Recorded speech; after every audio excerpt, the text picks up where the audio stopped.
Welcome back, creeps. Hello, everyone. It's that time of the month again. Not that time of the month. It's time for Titillating Tales of True Terror for July. Jesus Christ. Yeah, That took me a minute to register there. July's going to be a good month. Yeah, gonna be a busy month. And yeah, we are here to tell you some scary stories. So, Dulce, We're going to tell them to you in your ear. whisper gently. We're going to tell Actually, we need to stop doing that. He's fucking up the noise cancelling thing. All right, so our first story comes from Devin Teeter. Oh, Devin of Blunt Force History Podcast. Oh, yeah. By the way. That Devin. Yeah. Of course. So we actually have two, I'm going to call them repeat offenders this month. Devin is one of them. He was on last month's episode as well with that really scary story from Okinawa military air base. Oh, that was him? Yeah. Oh. So Repeat I'm offenders. excited for this as well because like military stories just go fucking hard. They are the best. Yeah. All right. So we're going to start calling them repeat offenders. So Devin Teeter is a repeat offender. Hey, Dulce and Adam. Thanks for the shout out on the last episode. No problem. And this one too. You guys have an innate ability to go from full on serious to absolutely hilarious and vice versa. You're fucking right, we do. It's not always a good thing. But thank you for pointing it out. It's a trip to listen to and truly unique in the paranormal podcast genre. Interesting. I'll take your word for it. That said, I promised more stories, so I'll tell you about a little swamp base down in the armpit of North Carolina this time around. So it's humid. Humid. Got it. Nice. Yeah. The armpit of North Carolina? It's humid and smell. If it's anything like my armpits, Oh, God. one is always fresh smelling and the other one just goes rank. It's always one. Lovely. We all needed to know that. It's always one, no matter what I do. And it's the same one, in case you're wondering. All right. I don't know that anybody was wondering, but okay. Camp Lejeune, pronounced Lejeune, not Lejeune. Okay. Don't let the purists fool you. Is located on the East Coast, right in the middle of the Great Atlantic Swamp. It's not a real region, but it fucking should be. It's been around since just before World War II. Why do I do that? The wolves of World War II? Say it, I dare you. I have a speech impediment. Oh, you don't? You just refuse to say those particular words. And okay, it's been around since just before World War II. Yay. But it honestly wasn't that active until that time. Basically, the Marine Corps needed a humid-ass jungle to train enlisted Marines for the war, so Lejeune was born out of necessity. Over time, it became the headquarters of 2nd Mardiv, MARDIV, and then 2 MEF, writ large, MEF, but I wanted to say MEF. Oh. Subsequently, their headquarters building became the headquarters for the ghost of the base. I guess that's what happens when you take the old base hospital and make it the base headquarters for everyone. There are old wives' tales of dudes in World War II or Vietnam era uniforms carting patients around the halls of the notorious H1 building. I actually worked in the old morgue inside that building where my old shop was located. I never saw anything in the building myself when I worked there, but I've been to Lejeune more than once. The red brick buildings that interrupt the swamps all have an old story to them, especially because many were involved in several conflicts from the modern wars in Iraq and Afghanistan to the Second World War. Hundreds of thousands of guys have rotated into and out of those old, black mold-infested facilities to stand in defense of our nation and our allies. Just like with haunted hotels, That activity carries a certain energy with it. A few miles away from the infamous H1 building sits a nondescript barracks area on O Street. How original, I know.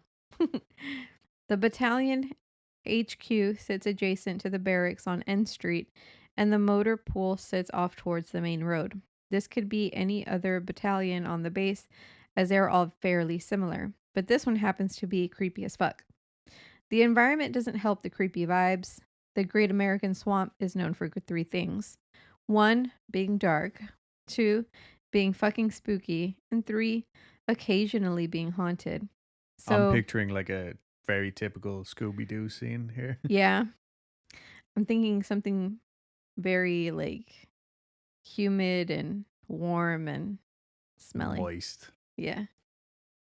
So, as a new join, 18-year-old PFC, with a firm belief in ghosts already, everything was already in line to be one hell of a ride. One hell of a ride. Fast forward about 18 months. The summer of 2012 was in full swing.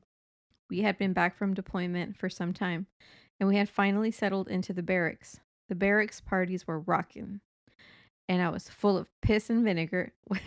The barracks parties were rocking, and I was a full of piss and vinegar 20-year-old. I love that. What the fuck? It's so great. I've never heard that before. Me neither, but I love it. Very pussy. I'm gonna say that. I'll be like, I just bet you think you're full of piss and vinegar. Look at that kid over there with his full of piss and vinegar. With his flare pants full of piss and vinegar.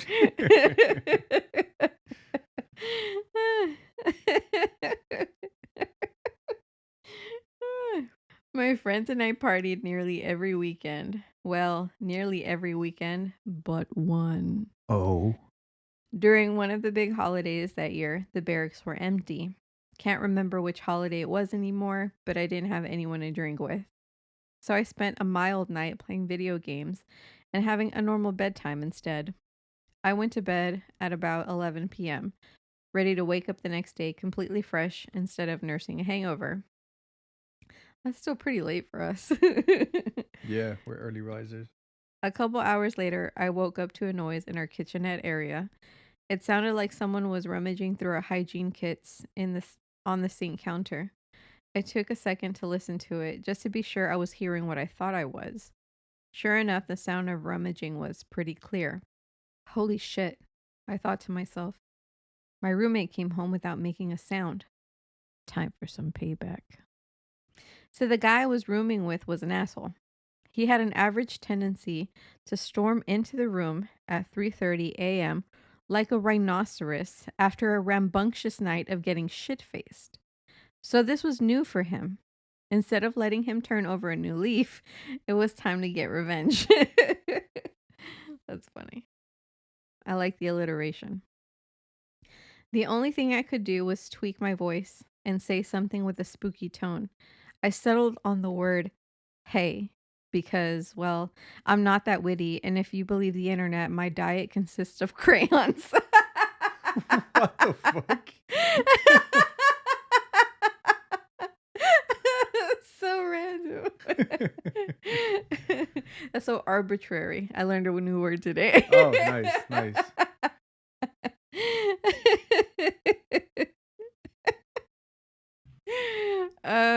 That went out of left field. That was even great because I haven't read this story. This is my first time reading it, and everything is like a delightful surprise. Yeah, I'm just sitting back and trying to picture everything as you read it. Crayons.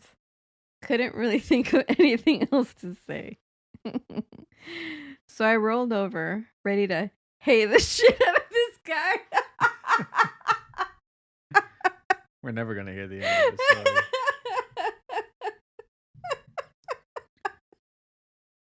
I love saying that too. You know, sometimes when I'm editing, I actually have to cut your laugh where it seems kind of natural, like where a regular person might stop laughing. And then I'm just left with like 20 seconds of Dulce laughing. I think this might be one of those episodes. You should loop them together with the Just like have all them the bits and ongoing. pieces. No. Or I'll just put them in where I say something really serious. Like, and then they found the dead body. And then you clip in my laugh. Yeah. That's fucked up. I'm crying. Okay. So now he's there and he's gonna go, hey. Yeah, he's gonna hate the shit out of this guy. I open my eyes and release a strangled sound. Because the room was fucking empty. Oh. Clear as day. Nobody was on that side of the room. So I rolled back over and tried to ignore it. That's when the footsteps started. Oh, shit. This is not fun anymore. Barefoot footfalls stomped around our bunk bed, the TV, the wall lockers, and the sinks for what felt like an eternity. The fucking wall lockers? The TV? The bunk bed, I would have been more creeped out about. The entire time I'm sitting there thinking, nah, fuck this. I ain't paying attention. It'll just go away. And go away it did, or so I thought. The room felt piercingly silent after a little while. I lay there defiantly in my own head like, yeah, fuck you, ghost. Pound sand, you giant pussy. Then whatever the fuck it was went to the next level. In a shrill whisper, right next to my head, it whisper yells my first name. Devin! Devin! Oh my god. What? Just tell the story. What? That's what it's saying. He's making me laugh.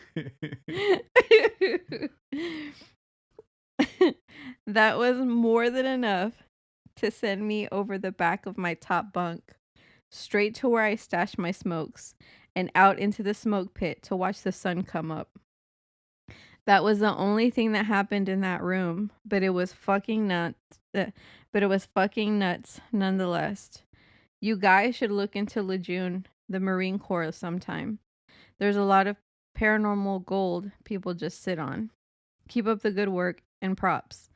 Your first necrophilia episode actually made me queasy. Well done. Fuck yeah! Yeah, Devin, you're not the only one that made queasy. We actually got complaints about that. Yeah, we did, but they're my favorite episodes to make.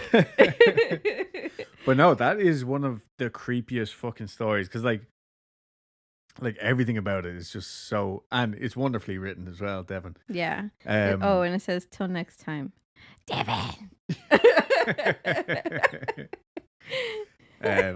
But the fact that it knew his name. Yeah, that's wild. Ugh.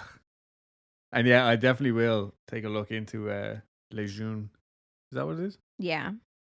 Because I just like creepy fucking military stuff. Yeah, me too. All right. Well, I'm glad you got through that. I'm glad we're on the other side of that. Well, I mean, not really, because you have to edit that, So this next one, I haven't read either, but it does say that it ends on a sad note. Oh. So you better not start laughing, or else I'll edit your laugh in here at really inappropriate moments. But this one's from another repeat offender. And it goes, hello again. It's Angelica, a.k.a. Ninja Pop-Tart. Oh! Yeah. I feel like that should be on a t-shirt. You know what I mean? I am here to bring some more stories of my time at my childhood home. Lil Thomas, which is written like Lil Wayne or Lil Bow Wow. But I feel really uncomfortable saying that, so I'm going to say Little Thomas. Thomas was one of the ghosts that I heard him more than I saw him. But I do know that my brother saw him often. My younger brother has autism, so he could speak to others, but it was mostly broken sentences, short, to the point. But when we moved into this house, it seemed he found a friend in Thomas. I would say Thomas was anywhere from 5 to 7 years old from the few times that I did get to see him. My brother was 8 when we moved into this home, but was overall at the level of a 4 to 5 year old at the time. I was always used to my brother's babbles and sounds he would make, his way of showing how excited he was about things. But one day, about 4 months after we moved in, I heard him talking to someone, which wouldn't have been weird because he had an amazing imagination and would play pretend all the time. It was one of his ways to comfort himself if things got too stressful for him. But this time, I heard someone talking back to him. My ma isn't here, but Granny Gemma is. Mm. I heard a child giggle. She's not really my granny, silly, but she takes care of me. My brother told the boy, "You have no toys, so you play with my toys. It's okay. I share you my toys." How Oh, sweet. I share you my toys. I walked into the room to see if maybe his TV was on, or if he had gotten my mom's phone again and accidentally called someone. It was only him. He was sitting in front of his comfortable beanbag chair. I asked him why he was sitting on the floor. He said, "Boy, sit there, Jellica," which is how he said my name. Him sad, so I share. Oh. I looked at the chair, and of course I saw no one, but you could see the beanbag chair looked pushed in, like someone was sitting there. I smiled at him and told him how proud I was of him for doing so well in sharing. My brother looked back up at me and frowned. He said, "Jellica, boy says no trust monster. Monster scary." I hadn't told anyone at this time about seeing the man. "It's okay, there is no monsters. Plus, Big Sis is here to protect you, okay?" I told him as I turned to go to my room. "No, not me. You. Monster want." Then my brother went back to playing his toys like we never had the conversation at all. I was also used to this because once he was done with something, his mind went to anything else. But while living there, this happened often. My brother knowing things that he shouldn't know, things that he shouldn't understand. I only saw Thomas about 10 times in the whole 3 to 4 times we lived there. That's more than enough. I feel like That's a healthy amount. my brother said he saw him all the time. I would only see him in my brother's room as well. I think it was his way of protecting my brother. Anytime I did see him, though, he seemed scared that he was seen by me. It felt as though he was all. It felt as though he always thought he was in trouble. Thinking back on it now, I wonder if he had the same childhood as me, feeling scared to do anything that would set off anyone older than I. He seemed jumpy, a feeling I knew all too well. The one vivid memory I had of him was the night my brother had a bad seizure and was spending a few nights at the hospital. I was home while my parents stayed with my brother. I was all alone in the house, and I had never been more terrified in my life. I walked to the restroom while feeling watched by you know who. The man, for reference, for anybody who doesn't get it, listen to last month's, and I think maybe even the months before. She's been on here twice. I looked into my brother's room and felt a cloud of sadness smack me. My sadness was already there, of course, but it felt like I had someone else's sadness with me. I heard Thomas call my brother's name. I walked into his room and seen a very faint image of Thomas sitting in my brother's chair. "I want my ma. I'm alone. He's sick and I'm all alone now." I went to walk towards him, feeling like I needed to comfort him, and he let out a painful cry and disappeared. I had a panic attack right there, fell to the floor, and just had an intense feeling of despair and loneliness hit me. I didn't, or maybe couldn't, get up for a few hours. My dad found me as a mess on the floor when he came back home to check on me. I couldn't explain what happened. Wow, that's fucking intense. Yeah. That poor little boy. But it's so nice that he had your brother there Yeah. to play with. This next one, also from Ninja Pop Tart, is titled Edward. And it says, "Trigger warning, attempted suicide mentioned." When I think of Edward, I smile. He was a gentle soul. You could just feel how much he cared for everyone. He just watched everyone. Seemed like he wanted to check in on them. My dad lost his dad on the second Christmas we had in the house. It hit him really hard and he withdrew from the family. The man was very active during this time, and I feel as though he was enjoying it. The man, not Edward. Maybe even intensified the feelings in the house. Everyone was worried about my dad, and looking back now, my dad was suicidal. But as a kid, I didn't know what the emotion coming off of him was. I remember my dad locking himself in my parents' room. He locked my mom out as well. My mom grew worried because we had a gun safe in that room and my dad wasn't answering. He was quiet for quite some time. Then we heard the most heartbreaking scream I've ever heard in my life. My mom broke the doorknob and got in. My dad was on his knees crying. A gun was on the computer table in front of him. He just kept saying he wouldn't let me do it. He kept stopping me. My mom didn't pay any attention to his words as she was trying to make sure he wasn't hurt. I had walked into the room with my mom. While she was tending to my father, I noticed Edward standing next to Dad. He looked at me and said, "It's okay, dear. I jammed it." Mm. I didn't realize what that meant until years later. I don't know how he did it, but he saved my dad's life. My mom passed away when I was 20, so if it wasn't for Edward, I'd be 27 with both parents passing when I was young. I'll be forever thankful and grateful to him. Sorry I ended this in such a sad way. Keep being a wonderful duo. Much love. Much love to you too, Ninja Pop Tart. Thank you, Ninja Pop Tart. I'm telling you, I want this t-shirt. Don't worry about ending it on a sad note. It's a real story, so Yeah. these things happen. And unfortunately, in our line of work, which is ghost stories, these things come up quite a lot. Yeah, there's always pain in the stories that we tell. Yeah.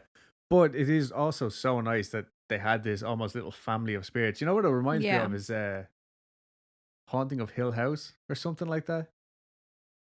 Is that what I'm thinking of? Or maybe American Horror Story. Yeah, probably American Horror Story. Something like that anyway, where they're all You're probably thinking about Murder House. probably. But the fact that these ones seem to like look out for each other, other than the man, obviously, he was a horrible cunt. Yeah. But everybody else is like really friendly. And yeah, little Thomas was afraid of the grown ups, but at least he had your little brother to play with, you know? Yeah, that's so cute. Yeah. I love that. And also, that being said as well, like that, the fact that your little brother had autism, there's a lot of people reckon that kids that do have autism or learning disabilities or whatever are more open to seeing things. It's like the curtain never closes for them. Yeah. Like a lot of us might see weird shit when we were babies and stuff, but we lose it the older we get. Yeah. Whereas a lot of people that have autism and things like that seem to just not lose that. And that's pretty fucking cool. I love it. Yeah, so I'm really glad he wasn't scared. And I love that he learned how to share at such a young age. Yeah. That the little ghost boy taught him how to share. Such sweet. empathy. I know.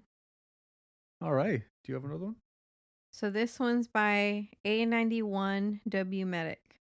A small entity is haunting our home and scaring my youngest. How do I get it to leave my child alone? Get the hell out of here. Yes. Okay, so I'm an atheist, but have had my own experiences to know ghosts, for lack of a better word, are real. I have my own beliefs on what they are, but I won't get into that. Over the last few weeks, I've been hearing a little person running around the house when I'm home alone. Things sound like they're moving or crashing in the other rooms, but when I check, it's all normal.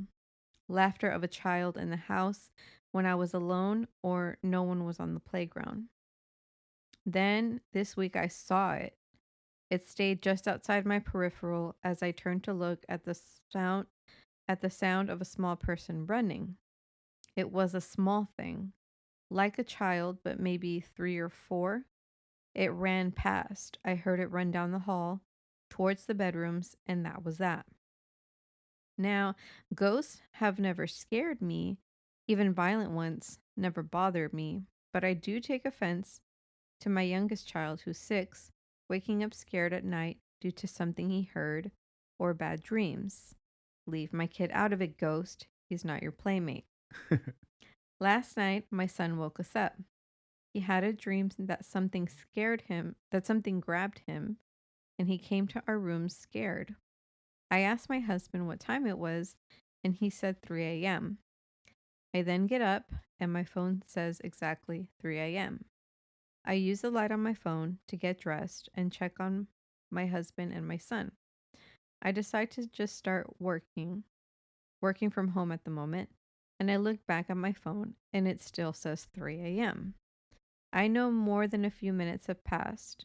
I open my laptop and it says 3:07. I look at my phone, still stuck at 3 a.m., and I shut it off and on. Only then does the time update. Bad enough, the poor thing is scaring my son, but so strange my phone was stuck at 3 a.m. for 7 minutes. Odd. My husband has seen a shadow run into the boys' room as well and thought it was the boys, but when he checked, they were both in the living room and no one had been near the bedrooms, so it's not just me seeing or hearing it. If it keeps waking up my son, what can I do to make it go? If it was just me, I would not bother with it, as they leave me alone. But it's after my baby, and it does not feel friendly. We live in Oahu, Hawaii, for reference. Just moved here a few months ago. Well, What would you do? me? Yeah. I think I would sage the house and burn something. Burn something. The house down. No. I think I'd sage the house and then burn like cedar afterwards or palo santo.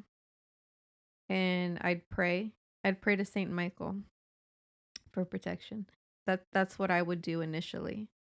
But if there was nothing else, I'd probably just get a priest to bless the house. Mm-hmm. Yeah, I think being in Hawaii, I would try and get like someone with a lot more local knowledge. Maybe rather than a priest. Mm-hmm. Like that one guy whose name I cannot think of right now, but he is like basically keeping the Hawaiian traditions alive. Oh, I can't remember his name right now. But yeah, I would do pretty much the same thing as you just said. Except without the priest. Get the old locals in. All right. This one's called Why I'm Afraid of Mirrors. It's posted by Hovercraft Alone. When I was younger, about 9 or 10, me and my family moved into this house. It was made of metal, not brick or anything. Almost immediately after moving in, I noticed some weird things going on. Being young, my parents chalked it up to the imagination. One day, I was walking out of my room. My brother's room was right across from mine, and the bathroom was next to his room, further down the hallway. As I'm walking out of my bedroom, I look in the bathroom mirror and see a black mass. Now, the bathroom was dark, but even when it was dark, I could at least see the wall and the towel holder. But I couldn't see anything. I barely looked for more than a few seconds before I walked away terrified, but it was long enough for me to make out the shape of a man. I was so freaked out, but never told my parents. Ever since then, I've been afraid of mirrors. That's creepy as fuck. And it's funny that those metal houses, Mm-hmm. I actually learned about them the other day. There was something like 2,700 of them made, Mm-hmm. and they were supposed to be, I think, after World War II, when all the troops were coming home or whatever, and there wasn't enough houses to house the people. Uh-huh. So these metal houses were going to be, you know, it's the answer to all of our problems because they were like really easy and quick to make. Mm-hmm. But for whatever reason, they only sold less than 3,000 of them. Interesting. And you can still buy one today. Oh, you can? Yeah, that's why, because I follow cheap old houses Mm-hmm. on Instagram. Anybody, like, look, some of these are fucking fantastic. Definitely haunted. But this one in particular came up the other day. It was one of these metal houses. And the person was like, because it'd be a nightmare to do any work in, I think, anyway. Yeah. But they were like, at least if you're trying to hang anything on the walls, all you have to do is use a magnet. Yeah. Good point. But no, I don't think they're a good idea, though. No? They do look cool, though. Oh. Definitely. And like, if you were to buy one, it'd be like buying a piece of art. They look interesting. Yeah, they're not a bad looking house or anything like that. I can just, purely from a, I guess, construction mind, I'm thinking like if you wanted to add anything and then Like if you drilled a hole, if you didn't treat it properly, the house would rust. Yeah, that's a good point. But yeah, anyway, we got way off topic just now. I like old houses. So I think that's it. We had a short one this month. Not as many stories as last month, but that's okay. If you're still waiting to send us a story, stop waiting. Just do it. Yeah, just do it. We're going to read it and we're going to love it. And it'll make the episodes longer. And then you'll enjoy it longer. You'll More enjoy of us us longer. So come on, man. Come on. So Come on. So send your stories to weeklycreep@gmail.com. And yeah, I think that's about it. Make sure to follow us everywhere.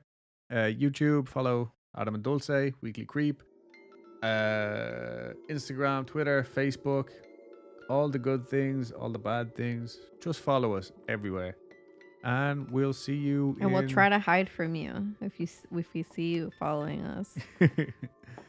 And we'll see you again tomorrow, because tomorrow is Friday for regular Weekly Creep. Okay, bye. Okay, bye.